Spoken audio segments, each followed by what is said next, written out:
Hi guys, Sean here with Go Big Bore or Go Home. Welcome to First Friday Fives again. It's August 7th, 2015, first Friday of the month of August. Last month, what we did for our top 5 list, our 5 was the 5 big bore calibers that were my personal favorites. And what we're going to do this month is the top 5 big bore calibers that leave you asking why. Or as I like to say it, the 5 big bore calibers that I just don't get. Now, to kind of preface this isn't an attempt at taking a shot at anybody or insulting anyone. If you are a big fan of these calibers, hey, you know, we've all got stuff we like that nobody else does. But these are calibers that, for one reason or another, I don't understand why they even exist. Somewhere, some guy at some board, at some company said this is going to be a great idea, trust me.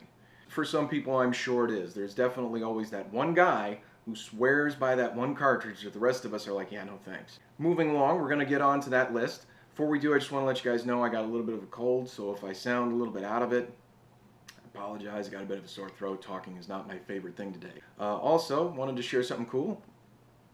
New Hornady hat. I picked this up for $5, literally, at a local gun shop. Walked in and saw it there, and I'm a big fan of Hornady ammunition. I've had really good experience with their stuff.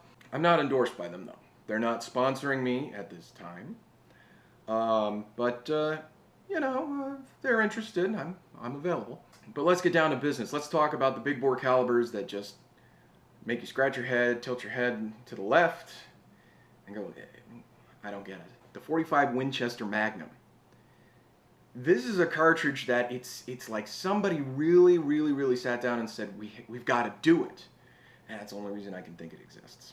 What gap does this fill? It's like a semi-automatic 44 Magnum, but slightly bigger.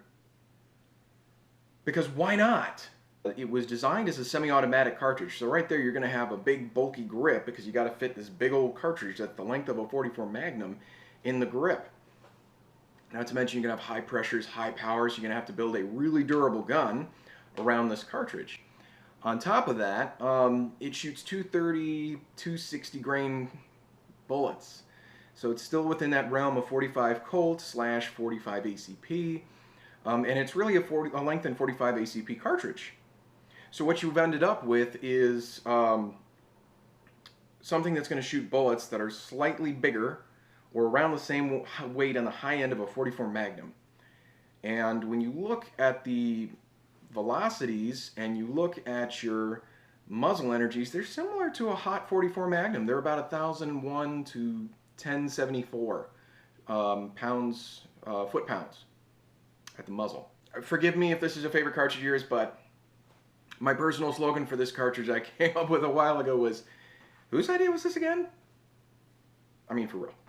Okay, moving on to number 4, the 10mm Magnum. For the love of God, who the hell sat down and said, you know, the 10mm is a great round, what it needs is more power.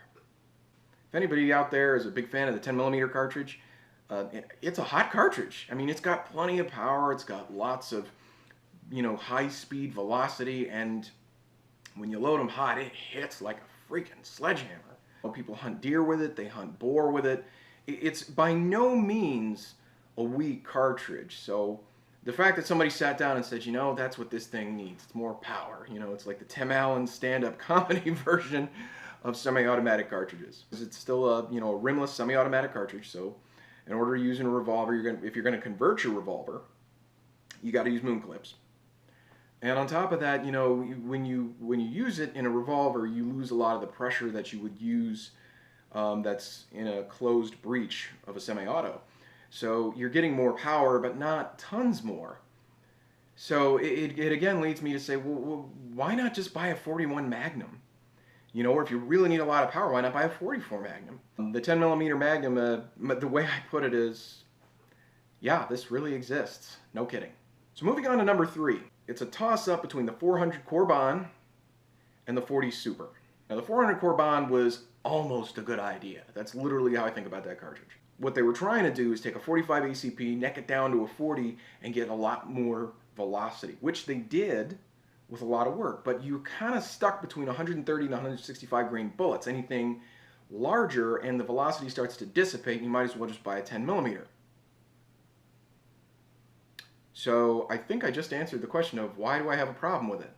So it just kind of leaves me to just say, yeah, it's a great idea, but again, what's wrong with the 10 millimeter? Why not just buy the 10? The flip side of this I'm going to just touch on is the 40 Super. You know, you've got the 400 Corbon where it's not quite enough, and the 40 Super where it's like, holy crap, that's way too much.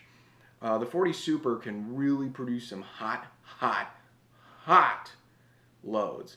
The biggest problem with this cartridge is kind of obvious. It beats the gun to death. A lot of people who shoot this cartridge not only get, you know, springs, they get compensators, and it's just, again, so darn hot that if you want that kind of power, there's other ways to get it that are more practical and that are going to be cheaper and won't blow your gun apart eventually. Kind of a toss-up there, really more of a 400 Corbon's number 3 with a slight tip of the hat to the 40 Super, because both of them, in my opinion, are trying to do the same thing, which is to outdo the 10 millimeter. And what you've got is one that never quite gets there, and one that way overdoes it, so much to the point where everybody afterwards is sitting there going, I think I need to go see my hand surgeon. Moving on to number 2 is the 45 Gap. For those of you who aren't familiar, that's the 45 Glock auto pistol. Came out in about 2003, and the whole point of this cartridge really was Glock was trying to create a 45 caliber cartridge that would fit in the normal full-size frame of their 40, their 357 SIG, and their 9mm pistols. I kind of get it, you know, the 10mm/45 frames are kind of big, but where I scratch my head on this is I'm going, so I'm going to trade in my Glock 21 that carries 13 rounds, a 45 ACP, great cartridge in and of itself, for a gun that's slightly smaller. Okay, I like the smaller thing, you know, easier to conceal and all, but I'm going to drop the number of rounds significantly to, I think, 10 max, because I have less room for my cartridges. And the cartridge does about the same, but now it's a little higher pressure because what they've done is shorten it. Well, it's a great idea if I actually had a problem with my 45 ACP, but I didn't.